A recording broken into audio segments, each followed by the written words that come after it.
为了让这架重达77.1吨的庞然大物以3.2马赫的速度进行巡航，洛克希德抽油工厂联合普惠公司为 SR-71黑鸟侦察机研发了 J58 发动机。这款发动机堪称是人类航空史上最具革命性的技术之一，其技术复杂性和性能突破至今仍被视为工程奇迹。J58 的官方分类是加力式涡轮喷气发动机，但工作原理却突破了传统涡喷的限制，是一种独特的涡轮冲压混合循环技术。它既是一台涡轮喷气发动机，也是一台冲压发动机。仔细的来说，SR-71的进气系统采用了一种可动的中锥和多级旁通口以及内外部混合压缩结构。这么做的主要目的是把高马赫来的高速气流在进气道里逐步减速到发动机能接受的亚音速状态，并把机波控制在合适位置。这个系统必须在瞬息万变的飞行工况下实时微调，中锥会根据马赫数前后移动以调节机波位置，旁通口会开合来控制流量。这个过程听起来比较简单，可在3马赫的速度巡航时，任何微小的问题都会引起巨大的灾难性后果。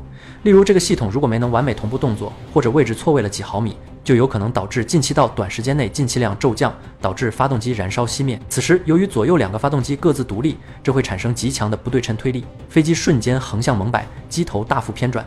而这也正是早期 SR-71的安全隐患之一。因此，如何让尖锥精确到几毫米之内随速率调节，是当年洛克希德和普惠工程师最头疼的难题之一。另外，为了让这2台发动机能够全力输出， SR-71特制了一种叫 JP7 的燃料，这同样是一种黑科技技术。首先，闪点高达60摄氏度，分子结构十分稳定，用火柴直接点都点不着。在3马赫巡航时，机身表面温度超过300摄氏度。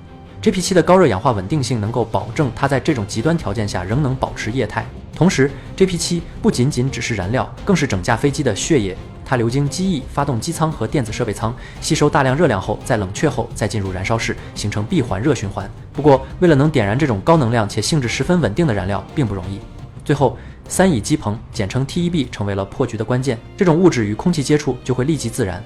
利用这个特性 ，TEB 在 SR-71上被用作点火子弹。每次启动发动机或点燃后燃气时，会注入 TEB， 让那一瞬间出现的绿色高温火焰点燃 JP7， 将这架速度机器送上天空。好了，现在最难的发动机问题解决了，可还有一个问题摆在那里：漏油。当然，这属于一种权衡下的操作。正常情况下，一架加满燃油的 SR-71就是会不断漏油的。事实上 ，SR-71的油箱就是机身的外皮，而钛蒙皮在低温下与高温下的尺寸差异很大。飞行中，气动加热会让整架飞机都开始膨胀，因此蒙皮装配时必须留有余量。就像我们常见的水泥路面一样，正常情况下，工人们会把路面锯出缝隙，来防止天热时水泥膨胀挤碎路面。不过结果就是 SR-71在地面时会出现严重的漏油现象，所以每当黑鸟完成起飞后，就要立即在空中加注燃油。其实，在黑鸟整个的研发过程中，抽油工厂几乎是用边干边试错的方式，一步步啃下了前所未有的难题。1962年4月，黑鸟的原型机 A12终于升空，可以说它的诞生让美国的材料学、燃料学、发动机技术都被硬生生推到了一个新高度。随后，基于这款 A12原型机改进后， SR-71黑鸟终于诞生。此后 SR-71经常光顾苏联边境，俯拍导弹基地和雷达站。苏联防空部队每次都大动干戈，他们派出米格25截击，甚至调动整个导弹阵列，但结果总是空手而归。除了苏联，黑鸟的足迹几乎遍布全球。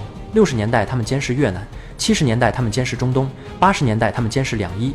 在整个服役期间， SR-71一共执行了超过3500次任务，却从未被敌人击落。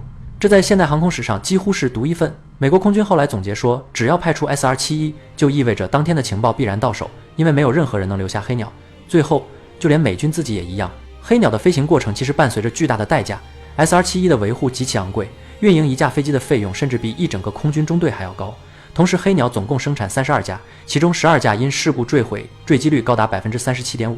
与此同时，美国的情报方式也在发生变化，侦察卫星快速发展，可以在轨道上长时间驻留，实时拍摄敌国的军事设施，成本远低于黑鸟。五角大楼开始思考，这只昂贵的黑鸟是否真的还有必要留在天上。1990年，美国空军第一次宣布让 SR-71全面退役，并最终在1998年被永久封存。